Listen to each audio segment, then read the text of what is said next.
अस्सलामु अलैकुम वरहमतुल्लाह। आज मैं आप लोगों के साथ माँ से मुतल्लक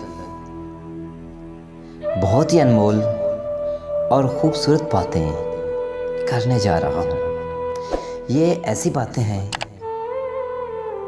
जो आपके हमेशा काम आएंगी। मुफ्त में माँ बाप का प्यार मिलता है। इसके बाद दुनिया के हर रिश्ते के लिए कुछ ना कुछ चुकाना पड़ता है।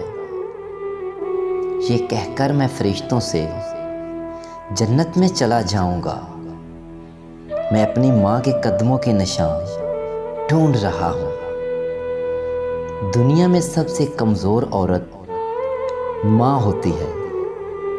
आपको कभी खबर नहीं होगी जब वो दुख में होती है, क्योंकि वो आपको अपना दुख नहीं बताती, क्योंकि वो आपसे बहुत प्यार करती है।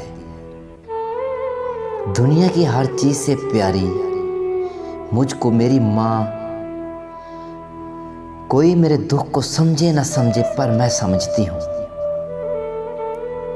मेरे हर दुख को मेरी माँ समझती है।